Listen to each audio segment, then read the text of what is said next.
Hello, welcome to I Don't Get It, the pop culture Get Off My Lawn cast. This show features the hopefully open-minded musings of two early 50s curmudgeons as we face down the prospect, nay, the reality, of our entertainment irrelevance. I am your co-host, Noah Tarnow, founder and senior quizmaster of The Big Quiz Thing, the trivia game show spectacular. And I got to tell you, we were talking before the mics went hot, Bill, about, entertainment irrelevance. And, one of the reasons we do this podcast is to keep up with what's going on, to know what's happening. I told you it served me well this week. I went to a trivia event, and the fact that I recognized a Labubu doll meant that, my team got a point we otherwise wouldn't have gotten. And you crushed because of this podcast. Yeah, this podcast is what enabled me to... Not what you do for a living, but you crushed simply because you did one episode one time on one thing. This podcast enabled me to win this quiz where I got a piece of chocolate as my prize, and honor and glory, which are the more important prizes. Anyway, joining me, as always, my co-host. Say hello, William. It's true. My name is Bill Willard Scurry. I'm the founder and proprietor of American Caesar Enterprises, which is a portrait studio found in the back of a Sears store in 1987 with 7 roll-down screen backgrounds, which have yellowed from tobacco smoke and age. Those Sears studios were a big deal, right? You know what? There's still been... Every family went to those. There's nothing... more important, even to this day, no, I still treasure those memories above all else. More than Did your family ever go my to kids getting married, my first prostate surgery, all that stuff. It supersedes all those memories. When you were little, did your family ever go and get one of those portraits? No, but we got me and my brother would do the pictures. My mother would insist on going to the Sears in Lake Grove, Long Island. And I remember there's a picture in particular, talk about state of the art. It must have been 87 or so. The background looked like lasers. It was that's cool. Crisscrossing, it was like a blue background with neon red lasers. And I'm like, oh my God, rather than the standard, I don't know, shadow trees or sort of a stand of a copse of nature behind you. In this case, it was like fucking lasers, man. I'm like, you know what? 87 is going to be a big year. Everything's coming up Millhouse, So it was lasers in the background, and then you, 12 years old, with a rat, your rat little tail. brother on your lap. Well, no, each of us got a separate, but we had shitty shirts on that we probably bought it at Sears. At Sears, no less. Yeah, something from the Roebuck collection, and a rat tail, either a rat tail or a mullet, because we grew the back of the hair out at that age. It went down to the collar. Short on the sides, but long in the back, because that was the standard issue at the time. I remember when I lived in Montreal as a teenager, down the street from me was a photo studio, and right on a busy shopping street, and they had all the photos in the windows, right? All the portraits in their frames. And I remember my mom and I would joke about this. We walked by this place, and there was something eerie about this place. That you look at all the pictures in the window and you just get the feeling that all those people were dead. Well, I mean, you're going to put it that way. Yes, it does sound kind of eerie. It was just something creepy about you look in the window of this place and all these photos of people smiling, and it's just the backgrounds are all muted and the frames are all old fashioned. And you just looked at you just why do I feel like all these people have passed on? It's almost I don't know. It's kind of like a sequel to Insidious. It's like the old curio shop where the pictures themselves are old clochettes with silhouette pictures and sepia tone. They're all cursed and that sort of thing. Once the cursive photographer puts the photo in the window, the person has 24 hours to live, or it's like a Final Destination, something happens. Anyway, welcome to the show, folks. Yeah, we talk about stuff that's happening. We try to keep up. And this topic, in terms of cutting edge and happening... we kind of missed the boat on it, but it's still boiling, though. It's still boiling. We did. This thing was really, I think, at its hottest in April. But I think there's something important to that. I think the fact that you and I missed out on this. I hadn't even heard of this till last week. Absolutely not. Nope. I think that has cultural import. The fact that you and I seem siloed from this world. And folks, we're going to do a lot of white-splaining in this episode because this is a black topic. If you're first-time listeners, I'll let you know, neither of us are black. Bill is pretty white. You're cottage cheese. I do not have an invitation to the cookout. That is not me. Right. I am a man of the Jewish faith, so I'm white with an asterisk. according to lots of people. Well, Sammy Davis Jr. was also black Jewish, so there's that. Yeah, okay, fine. And you also there have been some black Jews, but I'm not one of them. You also have one false eye, like he did as well. Sometimes I feel like I got two fake eyes. I don't believe anything I see. Anyway, we're talking about a song and the attendant dance. The artist's name is 803 Fresh, and the song is called Boots on the Ground, parenthetically, Where Them Fans At. And I'll tell you, Bill, look, I have no problem. If people want to listen to rap music, that's perfectly fine. I voted for Obama twice. I voted for Harris. But why do they have to have such poor grammar?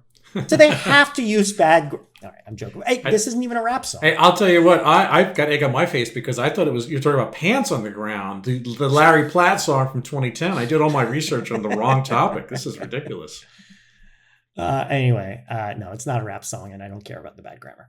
So, this is a song, Boots on the Ground, Where Them Fans At, that I believe the genre I'm most often seen this being labeled as is Southern Soul. In the olden days would be called juke joint music. And the artist, 803 Fresh, his real name is Douglas Furtick.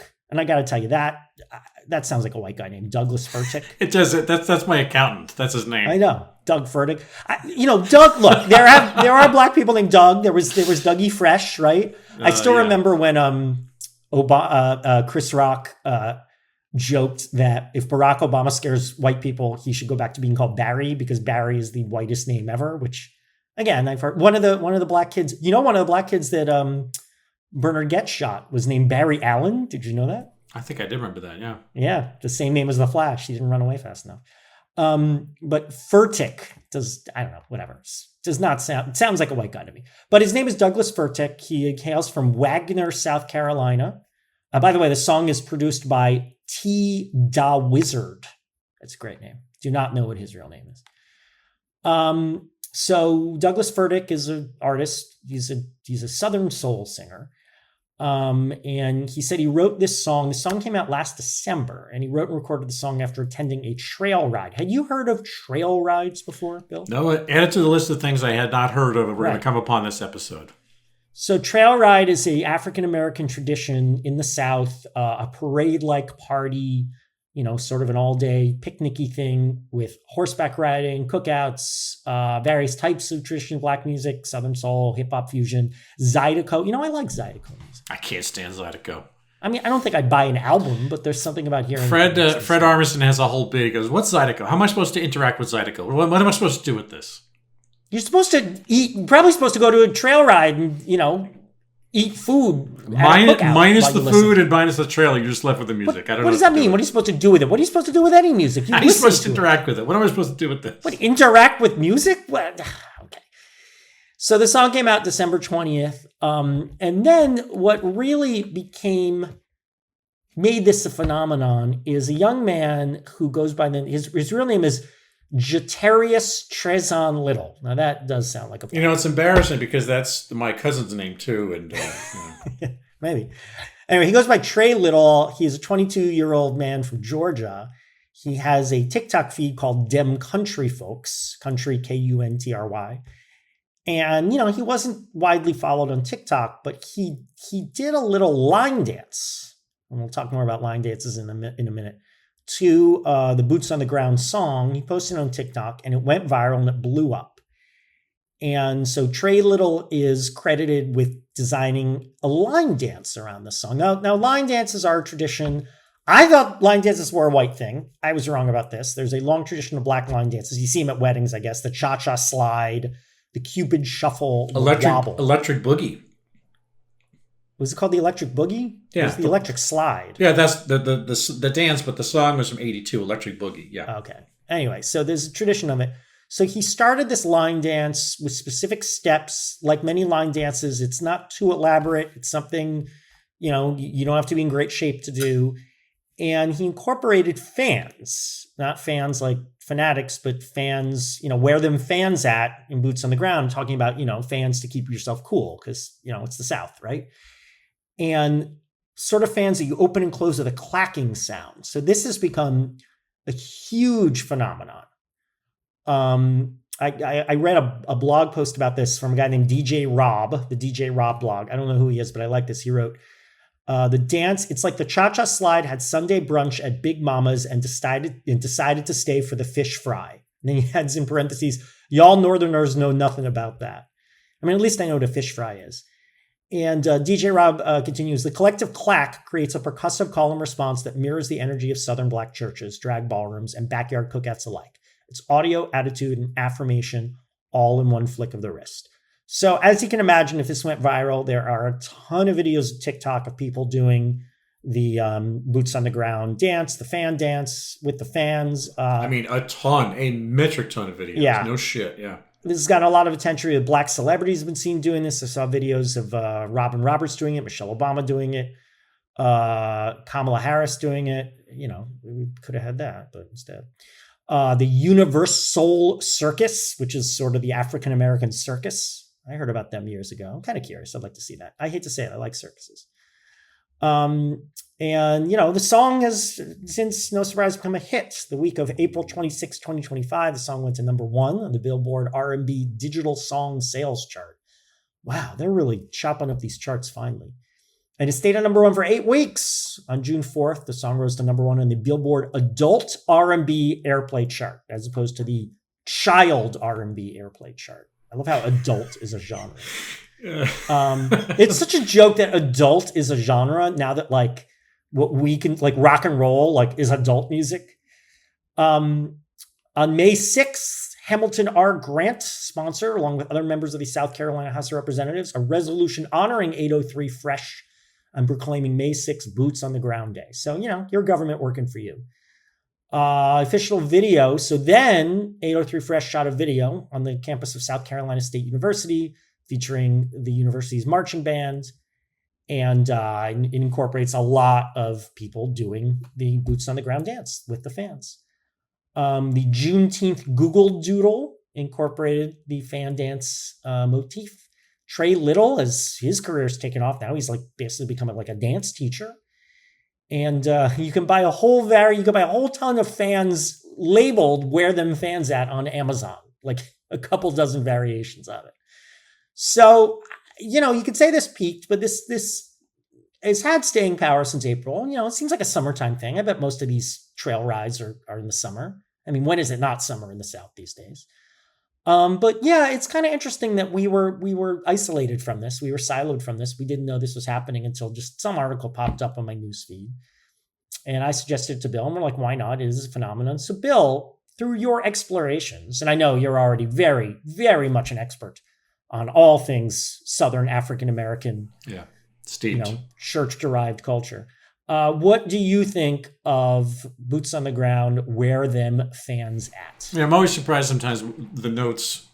It's almost like you paraphrase what I say before I say it. But maybe it's all this time we just essentially like two women have the same menstrual cycle. We're just probably on the same kind of thought rhythm. We have the same pop culture curmudgeon cycle. Yeah, we've done this podcast so much, our cycles have aligned. Our curmudgeon cycles have aligned. We're almost at 350 episodes, and like I think this is 347, 348. I know. Where's the time gone? Jesus Christ. Anyway, I can tell you. So yeah, I mean, in spite of being a little late on it, which is not a crime, I mean, but also, had you not, I don't know where you get the stuff from, but I would not have come across it at all. It would have been like Ripley's capsule in the beginning of Aliens, where unless they were on a salvage mission, she would have just floated through space forever. You just happen to catch this and bring it to our attention, so we're able to talk about it. I mean, to be fair, this isn't going to get anywhere near where I am physically on Earth. I mean, this is not the kind of thing that it's going to be playing at a Starbucks or a Brandy Melville in Amsterdam where I live. This just isn't the sort of, it's not going to creep towards the sort of popular Gestalt music that you might get on Spotify or however they're playing songs inside commercial venues, that kind of thing.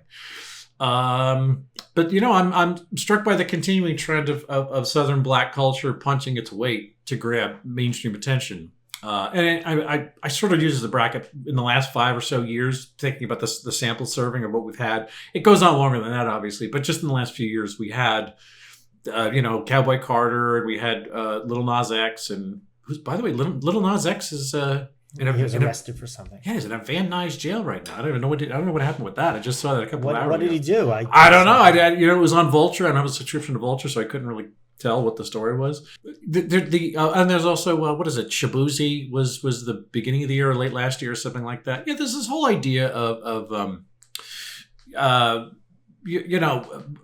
it's not just essentially black culture from the South, but it's this sort of like black, I don't know, horse or country culture. What the hell you call it? It's like something much more rustic, much more pastoral, and not just like, what is it? The Dirty South, guys like, Mobb Deep, the Memphis Bleak, the Georgia Mafia, those guys. Yeah, but this, I think we get it. This isn't rap music. It's as not. Far as I can tell. No, and in fact, there's something about this guy, 803 Fresh. 803 Fresh sounds like a restaurant, doesn't it? Like it's like a place that only. Yeah. It's like, it's like, oh yeah, do you guys eat at 803 Fresh? It's like Fresh, they change their menu over once a month. It's like a different, it's a place that actually. 804 Fresh. 804 Fresh. So it's like, South Carolina gets the spotlight to a point where something like this crosses over and it's being played at like Jersey weddings. You might think that 25 years ago, it would be tough to get something that would cross over from Wagoner. Something born in Wagoner, South Carolina might not have gotten as popular, except today it can.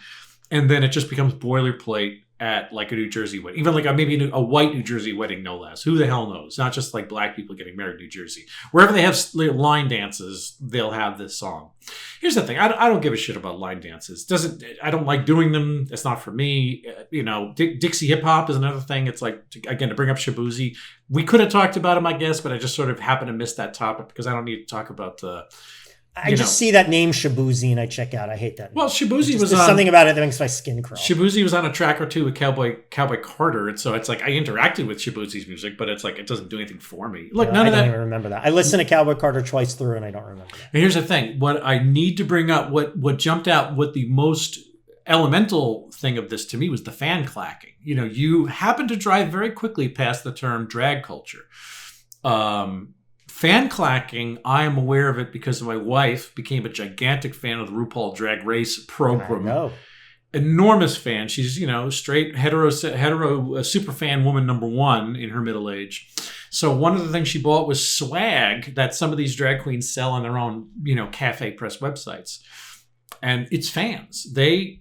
Obviously it's a thing that comes from the South.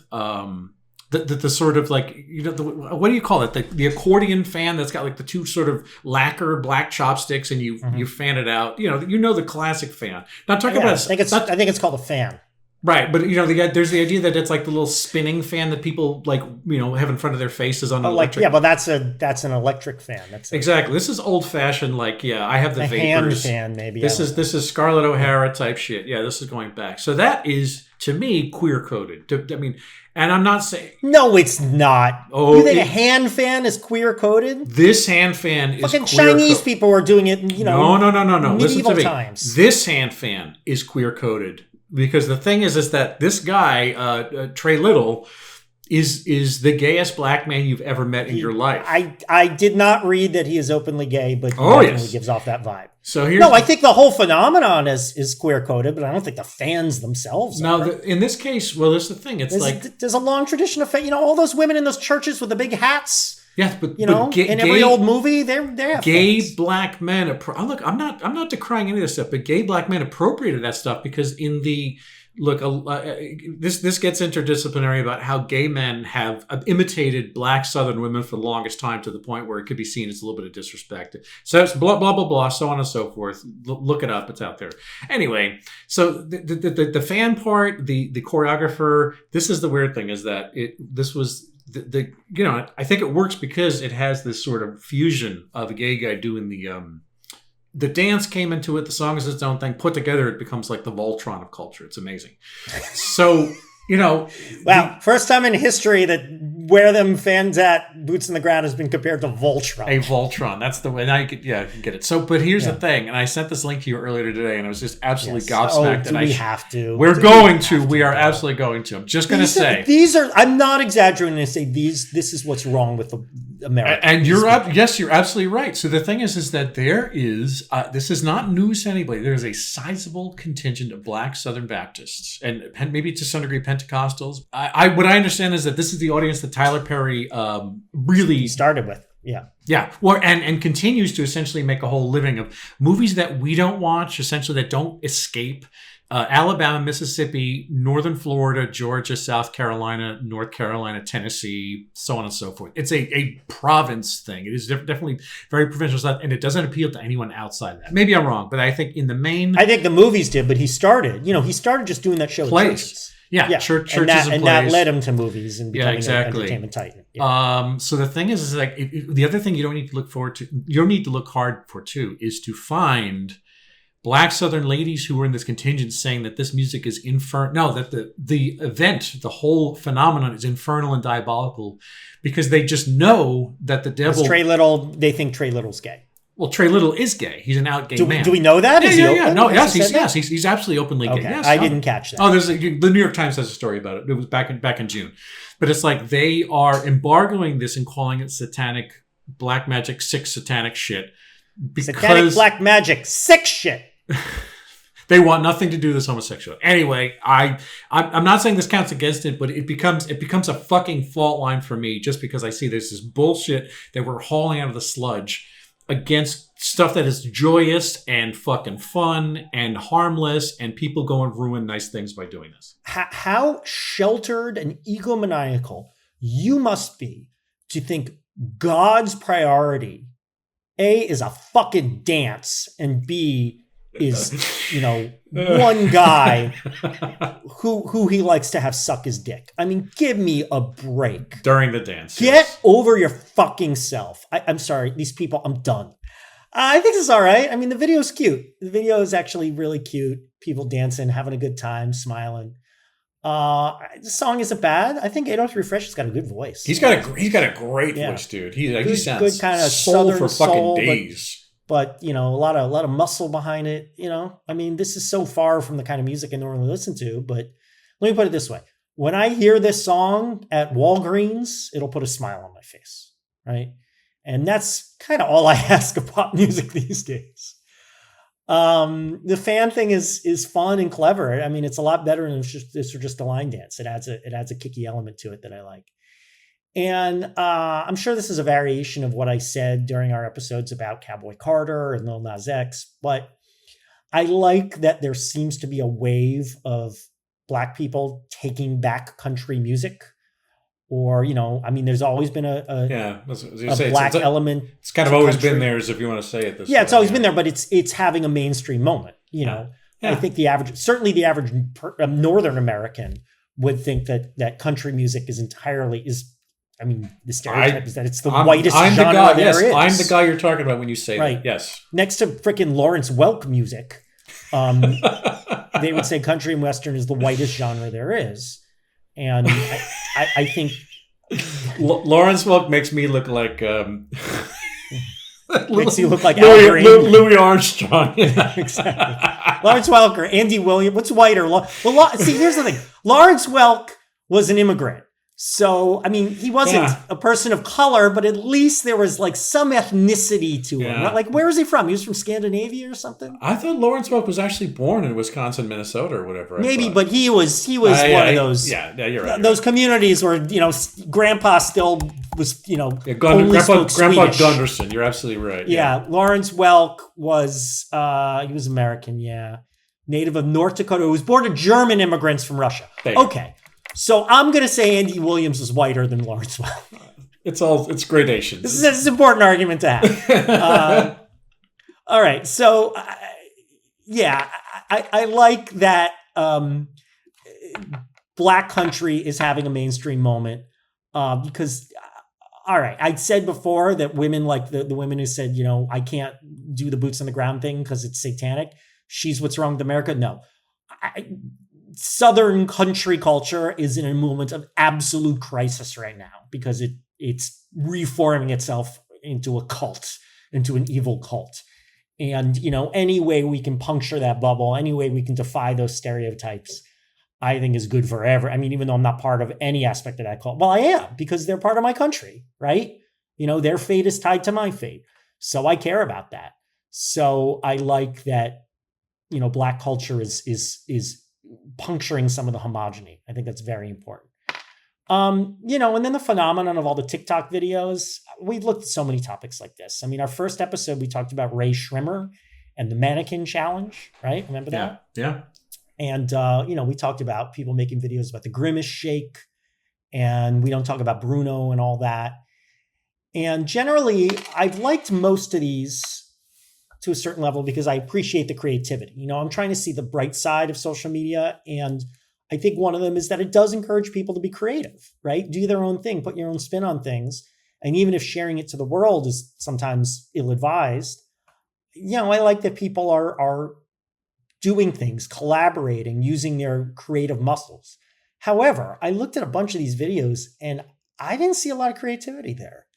I saw everyone doing this. I mean, fine, have a good time, do the damn dance and make a video of it. But I just didn't see a lot of variations. They were all the same. 2 or 3 people doing the dance.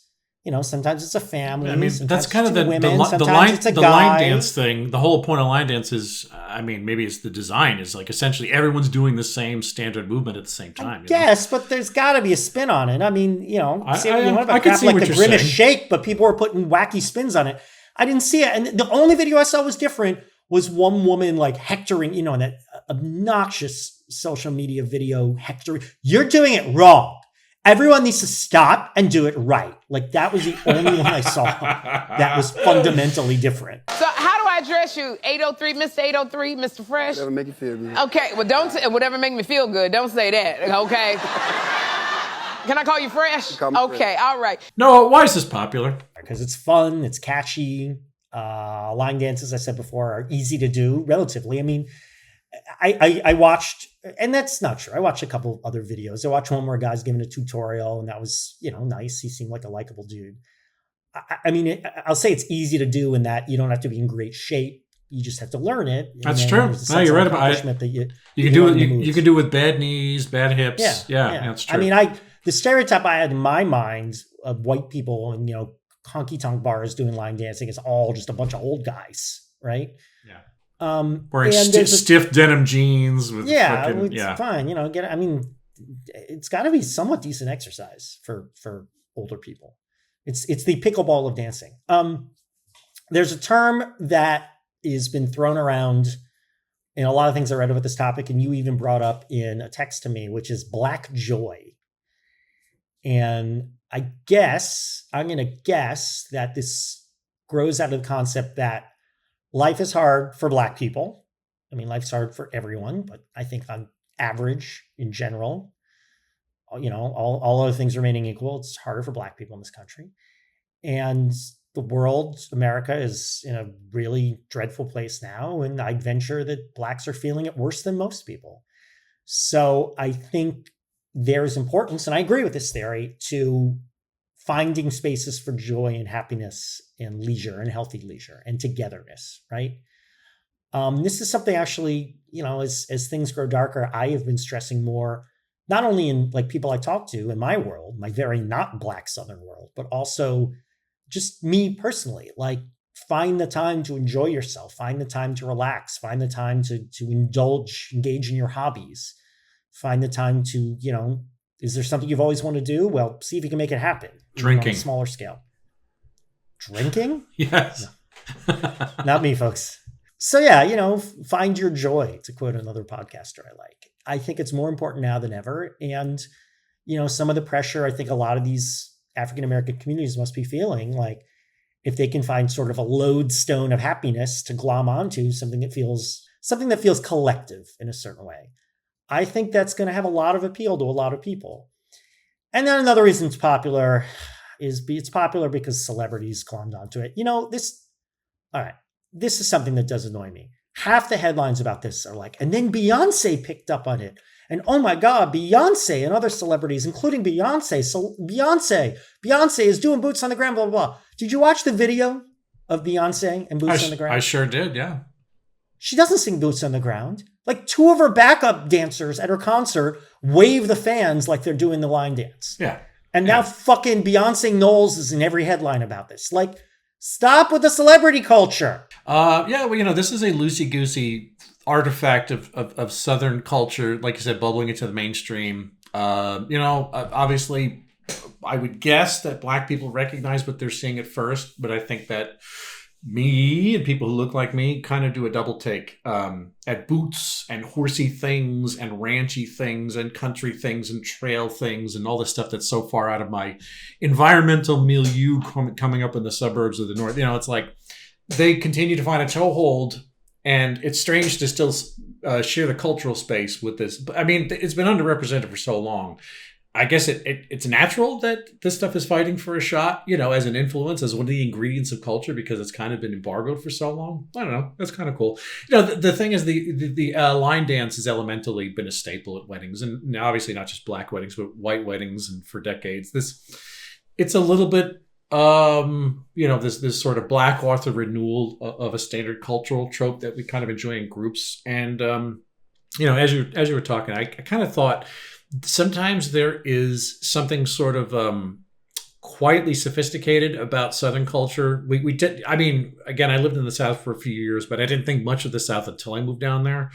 And I mean, I think I derided Southern culture in the region as a younger person, as just thinking, well, it couldn't possibly be up to the snuff of the North with our traditions and how intellectual we are and our access to education in cities and all those things. But it's like, I'm quite well aware there is a kind of quiet sophistication to a lot of Black culture, not just Black culture, but Southern culture in terms of like music and cuisine, especially, and the literary tradition. And again, something that looks like it's simple on face value turns out to be very appealing and durable. And I think that a song like this and the sort of tradition of line dancing and all the places where this come from has this real appeal to Northerners, because there's still sort of an exoticness, for lack of a better term, about it.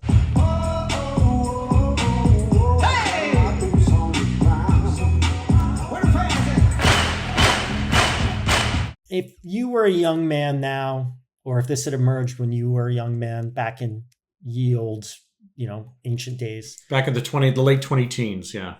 Yeah. Would you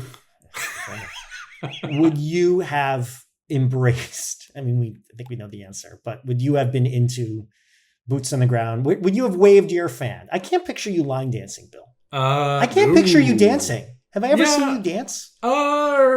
Maybe once or twice. It's not that I haven't done it. I just don't think we've been in the same room when it's happened. You know what I mean? I can picture you boogieing, but it might just be like a funny. It would look a little strange. Did you dance at your wedding? I remember dancing. Oh yeah, I danced, not a whole lot, but I definitely did dance at my wedding. Okay. Yeah, that's for sure. I have a very clear memory of me dancing at your wedding because I was breaking in new shoes, and I paid the price afterwards. Hurts like a motherfucker. Yeah, absolutely. For some reason, that stuck with me. You've been married 20 years now, right? Exactly, precisely. Congratulations, Bill. Thank you. Well, look, all I could think of I can't believe it, Bill. I can't believe it. 20 years. All I can think of is that I like the song Electric Boogie, which is kind of a disco-y song. That is by, I mentioned it before. The Electric Boogie, the Electric Slide, the origin, the song, the Electric Slide was partnered with the song Electric Boogie from 1982. A woman named Marcia Griffith sang it, which I just thought it was the OG suburban thing. It was kind of like the line dance. I did not know there was anything more to it than that. I thought that was the, thing of the line dance that there was, this one song. I didn't like it because of the dance. I did like that bit of like a disco-y theme tune. It has a real pickup to it. Now, the 803 Fresh has that dusky Sam Cooke style to it. Was it Sam Cooke? Or am I thinking of Marvin Gaye? I'm trying to think of who I would have comped his voice to. Both those guys are great, but just shitloads. I think he's more Sam Cooke-y. I think Sam Cooke. Marvin Gaye got into the more the political kind of hippie, slightly hippie thing. There's something about, again, he's definitely got that voice, tons of soul in his voice, groove. The tune is solid. The thing is, though, is that I just, I don't think South Carolina hip hop could have jumped the rails to Long Island. Whatever clock radio I was listening to music in like 1989, 1988. I don't think this would have gotten into my pop cultural diet, in spite of the laudable things about it. Yeah, same for me. It's so far from my world now or my world then. I live a very not Black life. I live a very not Southern life. I live a very not soul music related life. But I will say this: I think line dances look fun. My only clear memory of doing a line dance is, do you remember the song Stand by REM? Sure. I think we all do. Right. So that came out, I think, 88. I really liked it. I got into REM. And you remember the video? It's not really a line dance, but in the video, people are doing this weird dance where they're swinging their arms around and then jumping to the right, like this coordinated dance. And I remember doing that with friends at like some kind of party and thinking like it was really fun. And I sort of maybe did one at another place at some point, but I can't remember for sure. But yeah, like I said before, I always thought line dances were a white thing. Like, as white as they come. Ryan, who's going to contradict us when we were younger? We're not gonna, what else are we going to see, for God's sake? It was a dude with a big mustache and one of those shirts with a cowboy filigree and a hat, clacking his boots, and, you know, his 48-year-old, you know, wife, you know, with her mom jeans and the boots. Hello. All right, so this video is for the girls in the back who's having a little bit of trouble keeping up and they want a little slower version. This is for you, my babes. No, let's get down to the nitty-gritty of it. Tell me how this is a sign of the apocalypse. Well, you could say it's a sign of the opposite of the apocalypse, because I think the joy thing is important. You know, some people might think it's sticking your head in the sand, but I think it's necessary to keep us going, right? You got to have hope. I mean, as cheesy as it sounds, I think hope is incredibly important right now. I think despair is one of the things that kills us, right? Some things are more important, but hope is very important. But one way I see this as a sign of the problems that plague us, one of the biggest problems that plague us, is, you know, the fact that you and I were not aware of this at all until months after the fact. And the fact that, you know, you look at these videos, and I watched maybe 10 videos, and with the exception of one video where I wasn't sure, it was a family, everyone doing it was black. And this seems wholly a black phenomenon. So this is an example of how isolated we are in this country, how much we are in our bubbles. And you could say, well, there's always been black culture. There's always been black Southern culture that white people were blind to. There's always been Southern culture that Northern people were blind to.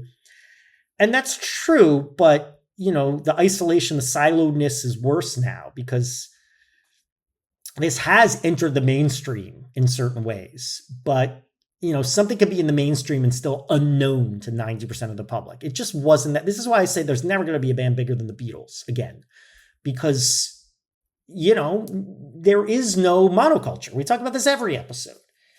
And even something that, you know, in older times would have a shot at the monoculture is just completely opaque to, I mean, probably 90% of the country.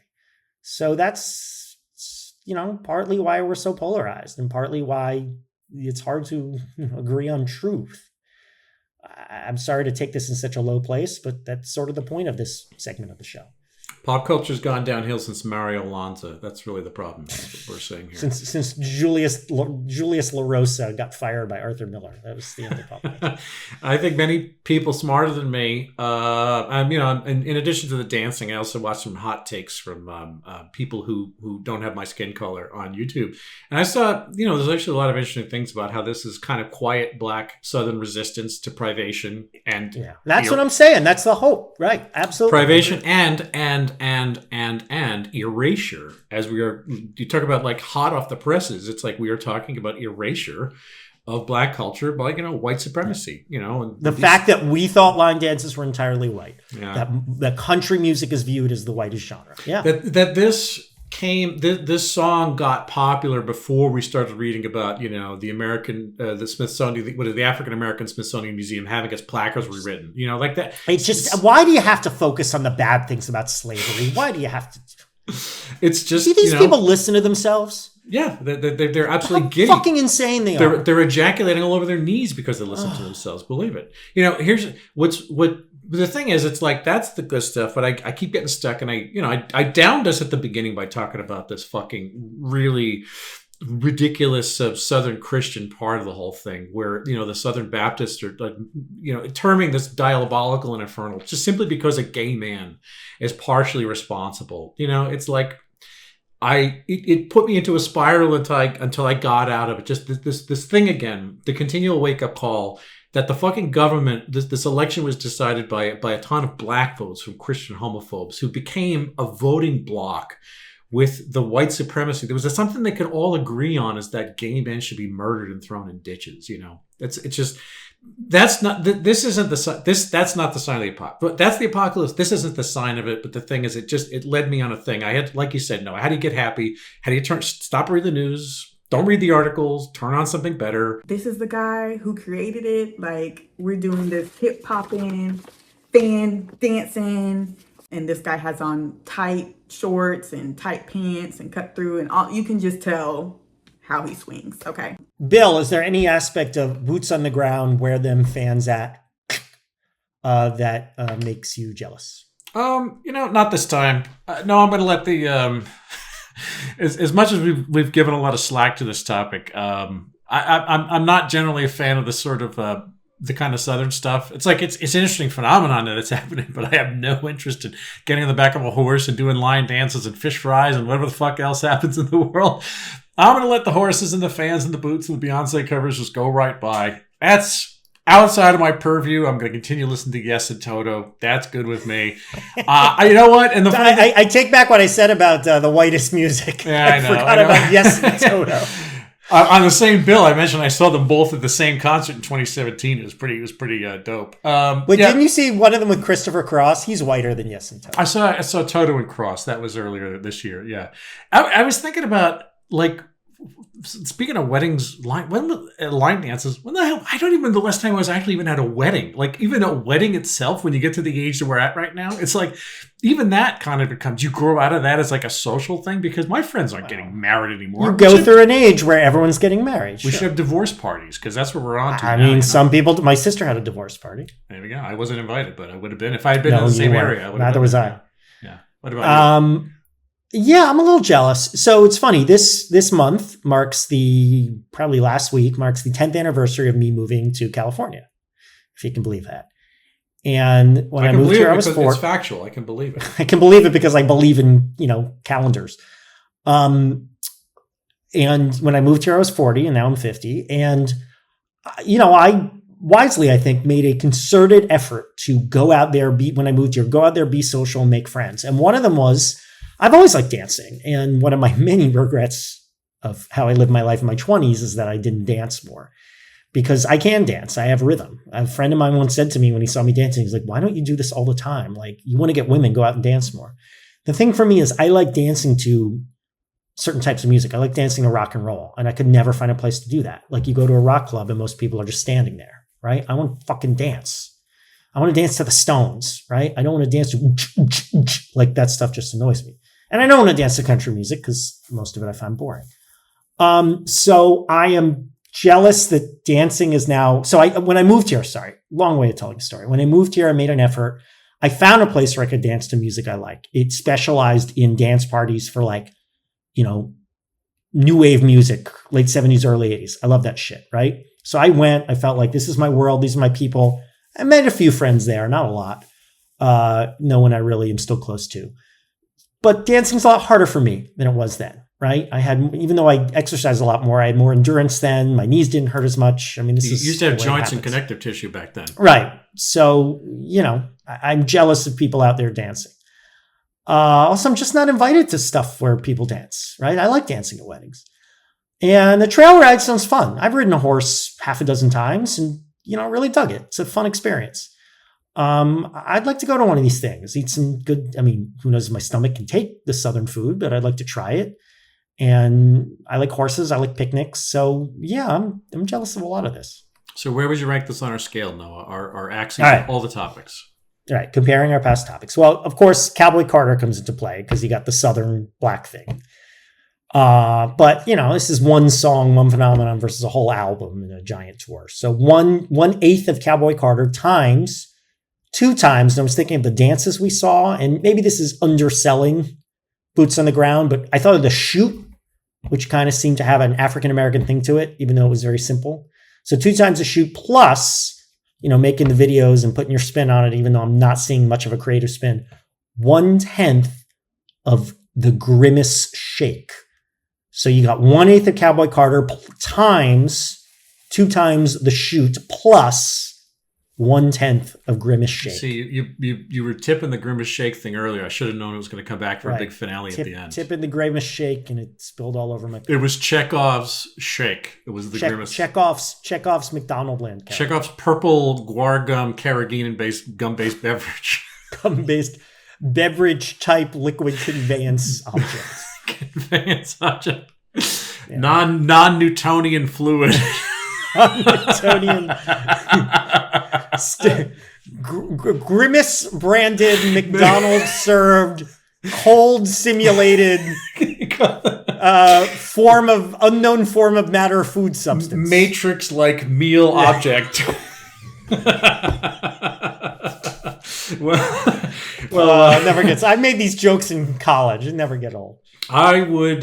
This was an easy one for me. I thought there was something that leapt exactly right off the page, the roster of everything we talked about. It immediately conjured, "You are so not invited to my bar mitzvah" for me. Why? Because this is a mainstream representation with a new paint job of something that is loved and hoary and a gathering and ferried into pop culture. And Noah, as with one and the other, they are both utterly insignificant to me as cultural. Yeah, but here's the thing. Here's the difference. And I will say this as someone who's been to 8 billion bar and bat mitzvahs.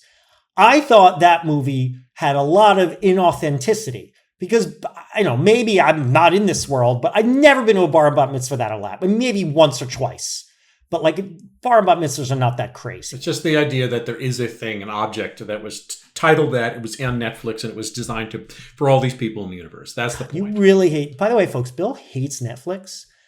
I'm not going to say what it is because we might pick it up. But the other topic we're strongly considering this week is Netflix related. Yeah. And when I said which one do you want to do, you just wrote "fuck Netflix." I'm sure we'll get back to Netflix. My ground acts will come up again in the future, so don't worry about that. Yeah. Netflix is your bête noire. My Betty Noir is my Bette Midler. Betty Noir. Exactly. It's my Betty Davis says. Netflix is your Bette Midler.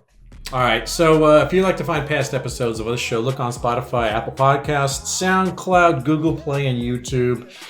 Reach us at noahandbillshow.bsky.social. You can post stuff there, or I don't know, however people talk to each other in the world. Write to us, noahandbilldon'tget@gmail.com. Reviews always help. We love reviews because it's approbation, and we live for it. And I'm billscurry.bsky.social. I'm William Scurry on Twitter. I'm on Instagram and all these things. And Noah will tell you where you can find him. I've been trying to engage with social media more, so you can find me on Blue Sky, Noah Tarnow. You can find me sort of Blue Sky, but more on Instagram these days, the Noah Tarnow. And also go to bigquizthing.com and learn about the Big Quiz Thing, America's finest provider of corporate and private live trivia events, in-person, virtual, etc. Busy summer winding down. We have a public event coming up in San Francisco, Rare Public Event, September 25th. Details on our website, hopefully any day now. And you can also follow Big Quiz Thing on Instagram at Big Quiz Thing. And we're also on LinkedIn and the Book of the Face. All right, everybody. So to the next episode where we talk about the hot new song, Food on the Ground. Where my salmonella at? We don't get it. A production of American Caesar Enterprises 2025.